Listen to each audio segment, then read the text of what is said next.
Welcome everybody to the February 2022 edition of the Meeting of Membership Minds. We've got a good crowd here, which is great. And there's plenty of things to talk about, I'm sure. If you have some topics or something that you want to throw out to the group, this is the time to do that. I have a question from one of our regulars with this group, Renee Auer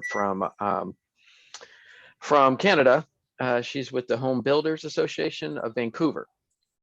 So maybe we can start with that because I wasn't able to answer her question. So I'm going to throw it out to everyone else here. And hey, Scott, how's it going? Good to see you. Glad that we have you again this month. Let's see if I can find this. Here it is. All right. Let's see. Can everyone hear me? Thumbs up. There you go. Great. Okay. I just want to make sure everyone can hear the question. So just wondering, okay. At a strategic planning session recently, it was thrown out to the group to change the name of membership to People and Culture, for instance. Curious if other groups are being swayed to do this. So as anyone's board or is it a yogurt association? It's the what? Is it a yogurt association? They're stressing culture. Right, People and Culture. Oh, that's lovely, Barbara. Great.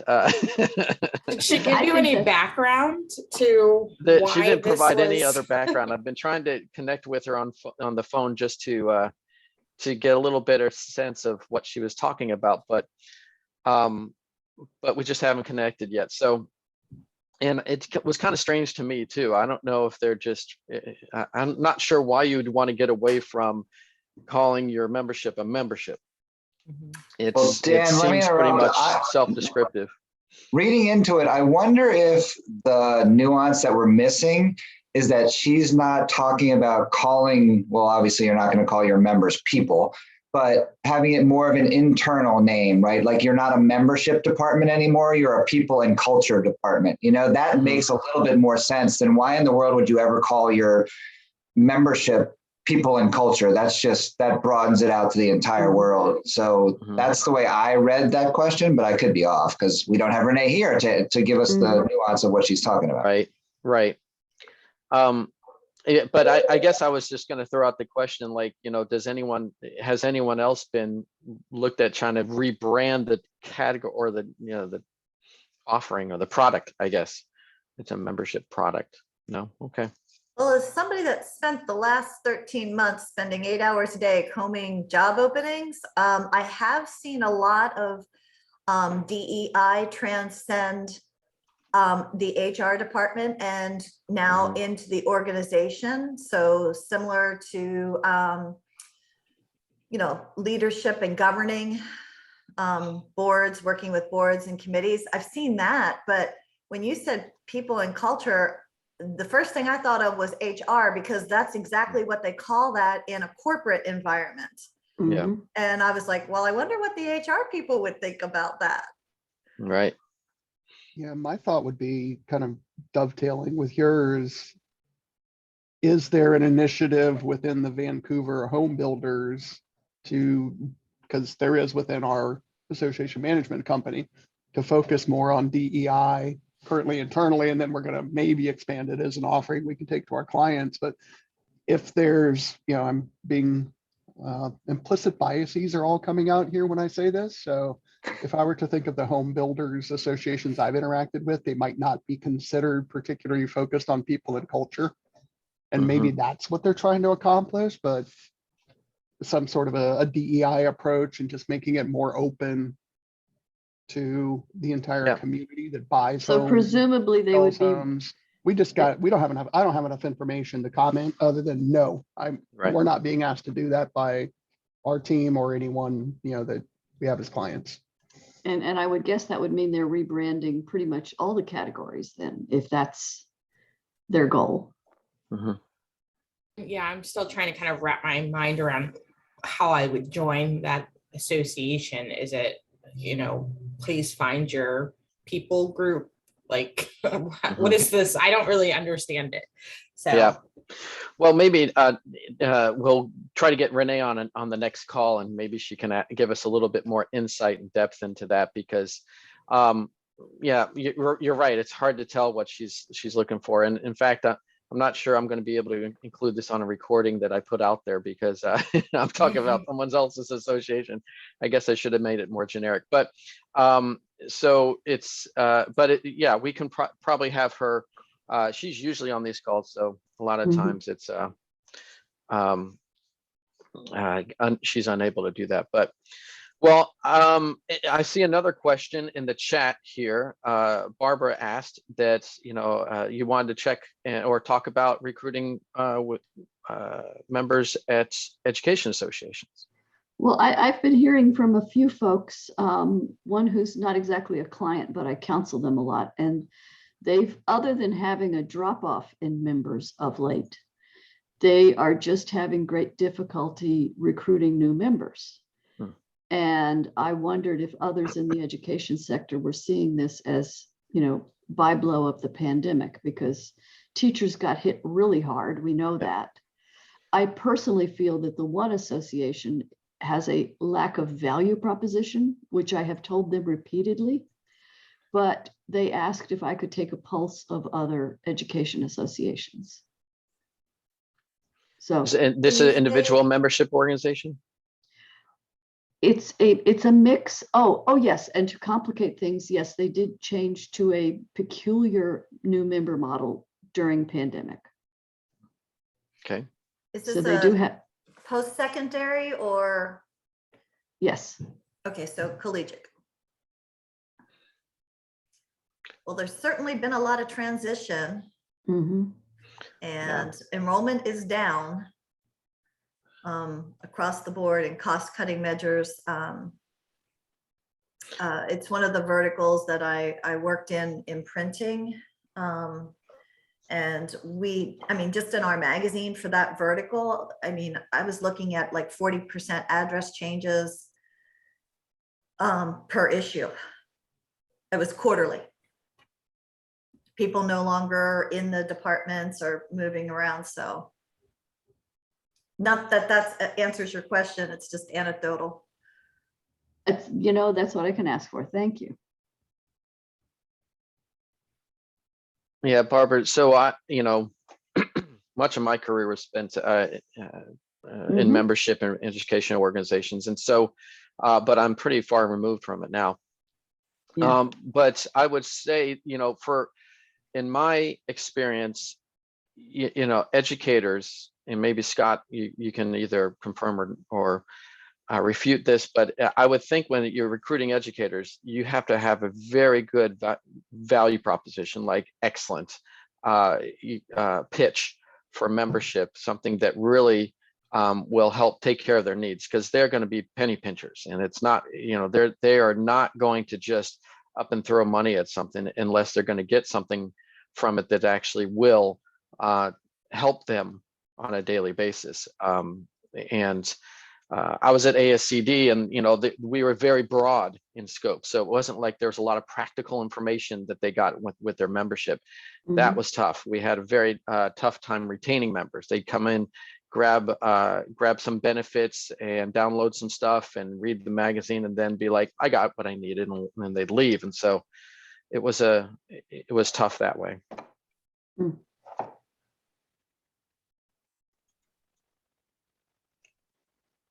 Okay, thank That you. help, Barb? I mean, it's, you know, talk about confirming my own biases, but yes. So Megan's got a good question. Yeah, Yeah, I see congratulations, that. Megan.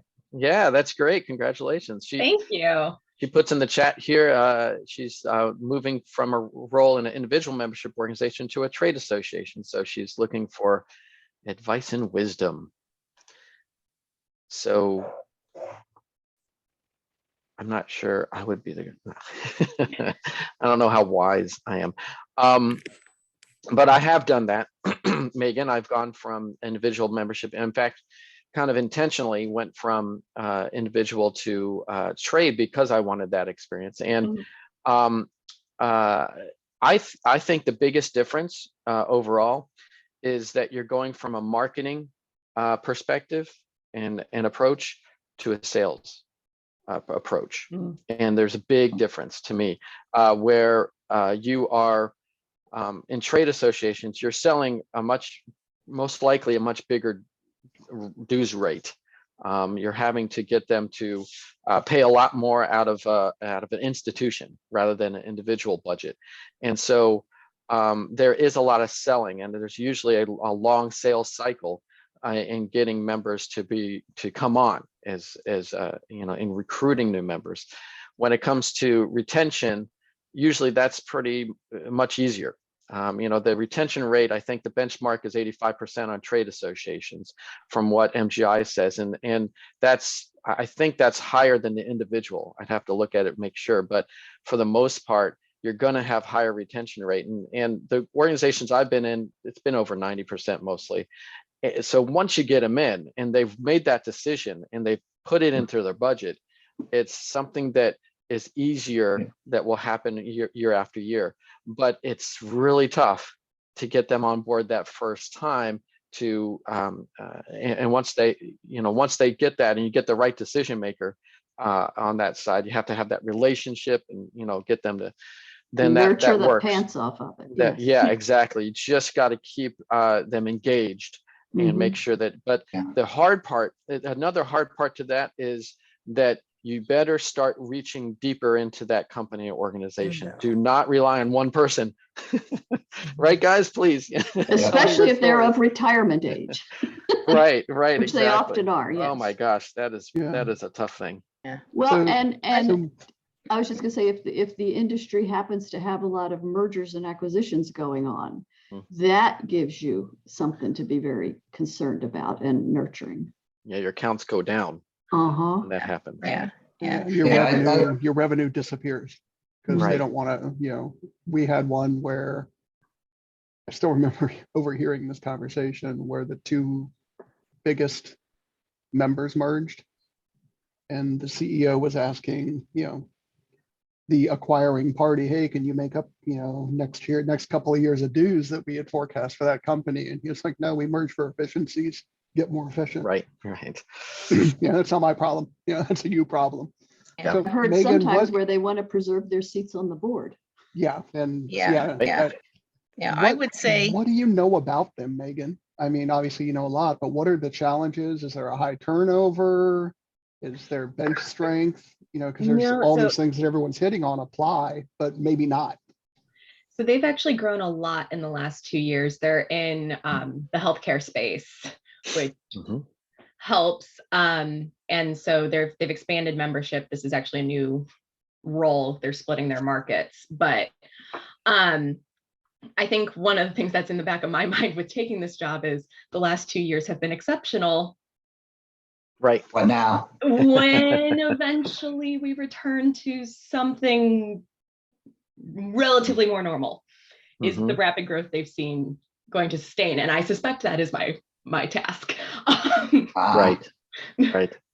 Yeah, Megan, I was thinking the same thing actually when you mentioned that it's like they've been growing like crazy over the last 2 years. Well, I think we all hope and know that the last 2 years is not going to be normal for that much longer. There's going to be a new normal at some point, but just because there was obviously something which caused the growth during the last 2 years, which I guess we could just say it's a COVID related thing.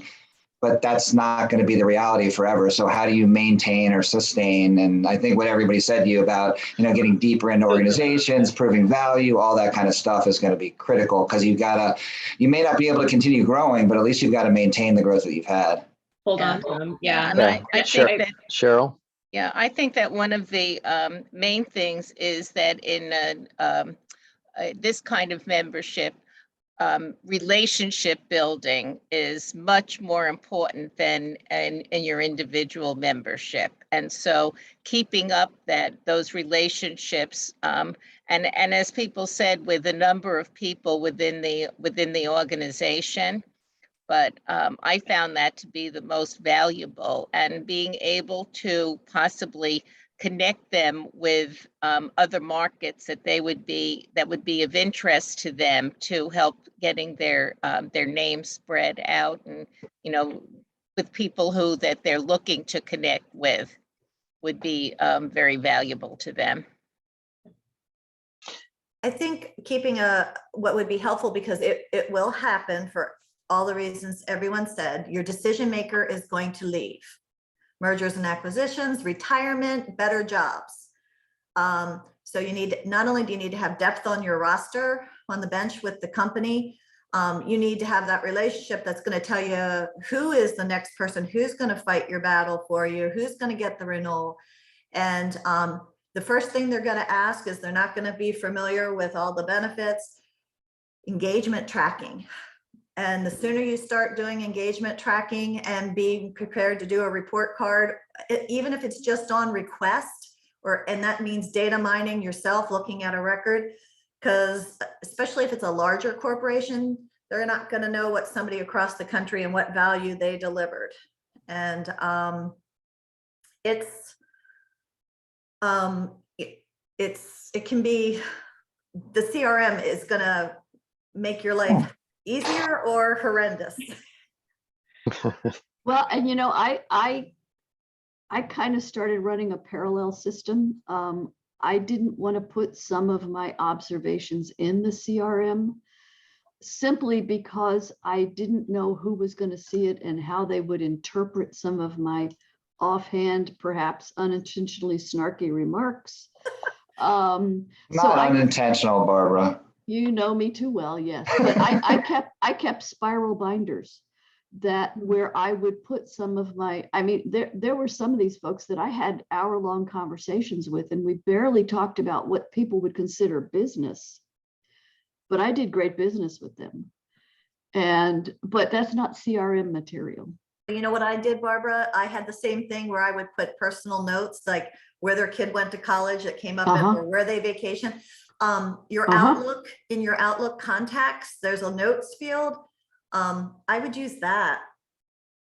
That was, at least it was something, but I hear what you're saying, the whole staff doesn't need to know that, they're going through a divorce or something. Yes. Yeah.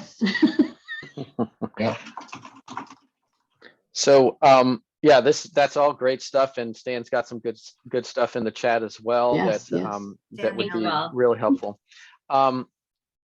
One thing that came to mind, Megan, also.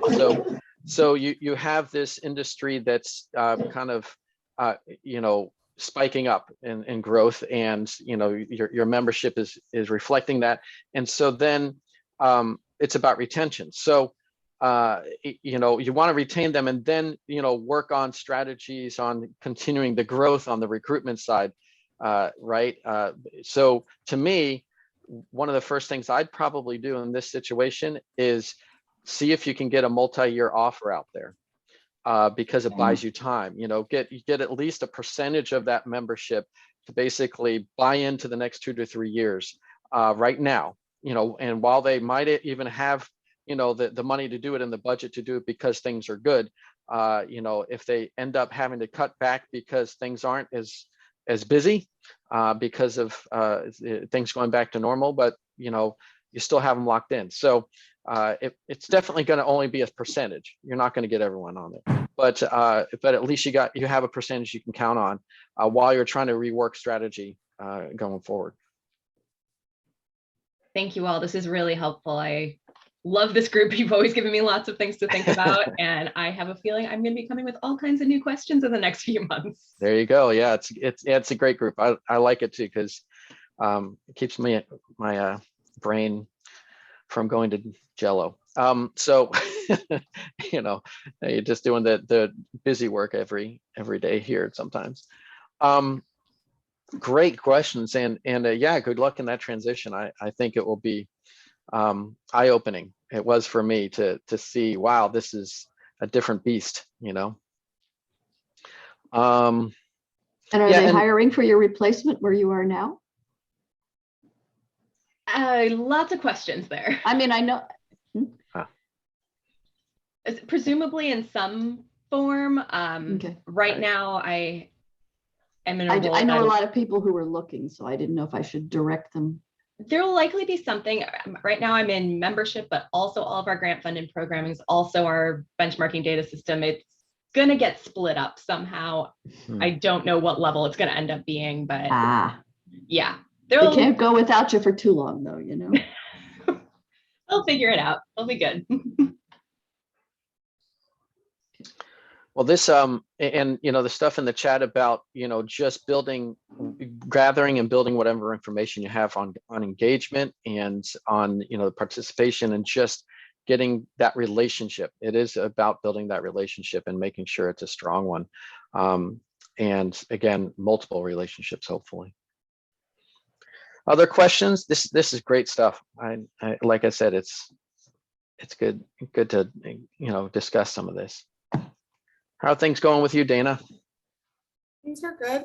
Yeah. Don't really have anything to ask right now. Okay. Other stuff? Right now, I mean, you know, we're, I've said this several times in the past, but we're getting back into in-person events. We actually paused our big event from January, and it's going to be happening at the end of March now.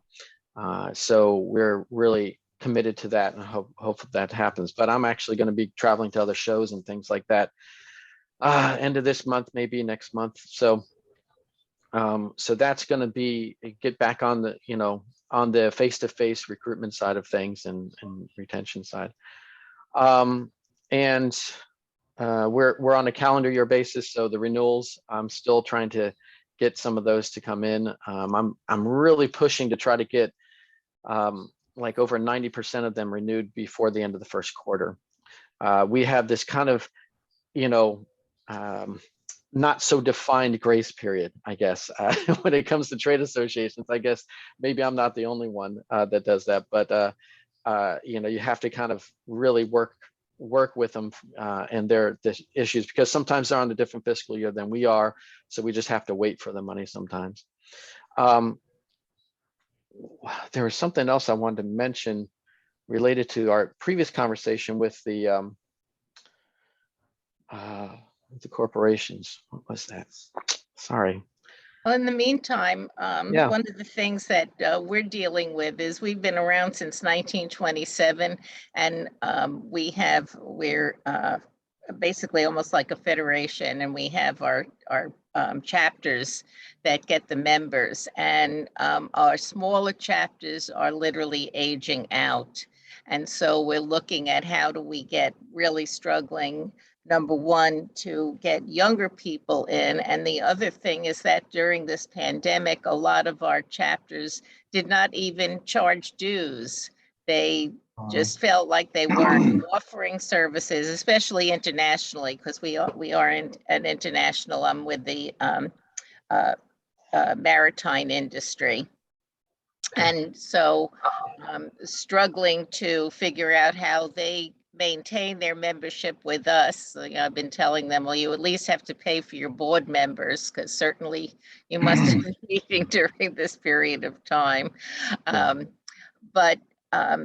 Again, getting younger people in, and I wanted to just throw out an idea that I was thinking of trying to do a series of webinars that we could promote to all maritime programs that are out there. There's a lot of even high school and two-year colleges that are now offering some maritime programming, but on the career options, how to do your resumes, how to dress, how to have a virtual interview, because it's very different from a live interview where, you know, you don't have your body language, different way of speaking with each other. So I was wondering what you all thought of that would be a viable time spent to try to get younger people involved in the association. Right. So, you know, I always looked at the student member category, or the kind of pre-professional stage of the career, they have very different needs than those that are in their prime of their professional career, or maybe even beyond prime. So yeah, if you can focus offerings and benefits, or and create services or programs that are related to that need, then you are going to get more of that attention and engagement from that side of things, the younger side. Because again, they're coming out of college, or they're fresh into the career. They're looking for very different things. Number one, they have to pay off a student loan. They want to see, Scott, they want to find a way to buy a new home, or those type of things for the first time. So it's if you find ways of cluing into those needs through whatever you can, and maybe even their exclusive offerings that are only offered to that that status within the membership. I was going to chime in that I think that line of courses that you want to offer, I think that's excellent. I remember when I was in college, I took they had like an etiquette course, and it was a business etiquette course, and it would tell you, like, if you go out to a business dinner, what you should do, cover if you're squeezing a lemon, cover it. And I still remember these things to this day. And so I think that the courses that even though I guess mid-aged level, that I still attend, or ones on like imposter syndrome, leveling up your career, maybe you could have kind of like a Q&A with someone in a high level within their field. That might be something that would be interesting. So I think any sort of course like that, I think that you would get people that would be interested, how to, like you said, how to dress for an interview, how to get a promotion. Yeah. Anything like that. Yeah, I like what Dana's saying. I think one thing that I've always recommended for a lot of associations is that, again, if they're early in their career, they don't always want to talk to those that have been in the career for decades. They want to talk to those that have been in there for maybe 5 or 10 years at most, because they want to get to where they are. It's kind of a far reach to say you want to get to CEO when you're just starting out, in the bottom of the ladder. What you want to do is try to get them to someone that's kind of at the next level for them, and then buddy them up, or at least, have that person, or have a panel of people to talk about, well, this is how I got to be in a senior level, or to the management level where you guys are aspiring to, or whatever. So give them that practical best practice. I saw that in the chat as well. Yeah, that's great. I appreciate it. And since it's having to go out with a whole different kind of series of education series, if anyone knows anyone who has experience in any of those kind of topics, feel free to reach out to me. Great. Because Great. I'm going to try to put that program together. Got it. Okay, good, Cheryl. Yeah, and we'll put this out there, and maybe others will chime in or find you. Yeah. Great. Well, I appreciate everyone that joined and was able to participate this time around. Sandra, did you have a question? I'm trying to look in the chat. Yeah, I was just the organization I'm moving to is, from what I can gather now, their primary member benefit is advocacy. Okay. And I'm used to having a little bit more meat on the plate, so to speak. Not Okay. that, but so I'm looking for, it's not that the advocacy is not valuable. It's just, it wasn't as my number one benefit historically. So I'm Right. looking for just a couple names of other associations that people thought they do it well, promoting their advocacy work. I need inspiration, best practices kind of thing, Okay. Good. I'm glad it's out there. I'm not sure I would be the person to recommend those. I mean, our organization does a great job of advocacy, and actually a lot of our company members see the value in that, and are so engaged and involved in that they don't even question renewing every single year, because they know that. when it comes to trying to communicate the value of that to members or potential members, I always tell them, look, this is what we do supports the industry or the profession, whatever it is. And yeah, a lot of companies can benefit from it without joining. But, this is, if you feel it is a benefit, then you should be supporting it. And we suggest that you do that through your dues. And that's really the take or the approach I take that usually works with them to say, yeah, you're right. If it's benefiting me, it's kind of a guilt factor type of thing, but it works, so, but yeah, that's a good question. I think that's, hopefully we can get some folks to respond to that or get you some feedback on that. I also think I was within a healthcare organization, and a lot of issues obviously became advocacy issues. And one of the things that I found was that keeping the membership really informed of the importance of the issues at hand, because a lot of them did not realize how it would affect their day-to-day lives. Right. They looked at at a top level, that this is happening, but they didn't get down to, well, this is how your practice is going to change. And so I think keeping really promoting all those, getting really down deep into how it will personally affect you, the what's in it for me. Yep, that's right.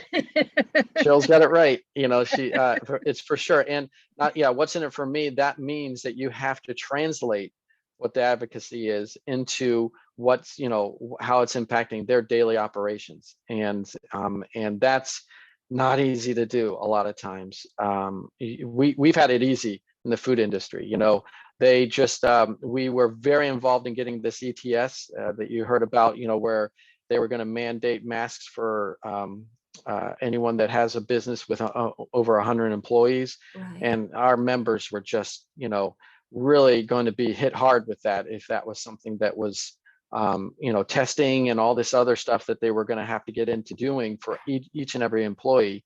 And we got so involved in, we were there in the Supreme Court. Our representatives were right there talking to the justices and getting that to be, stopped, because it's a tough thing for our companies. It was a little overreach on OSHA's part. And so, it's like, okay, so that's easy to translate and explain to them and communicate. Well, this is, this would have cost you this much money to actually test every single employee on a weekly basis, or to require these type of things. So and they knew that, and so it was very easy, but not all of those are very easy to communicate or are straightforward like that. So yeah. Okay. Well, if anyone thinks anything, shoot me a message on LinkedIn. So Okay, great. Right. Thanks, Sandra. Thanks, Thanks. Well, Cheryl. have a good afternoon. Have a great rest of the week. Bye. Thanks. You too. Bye-bye.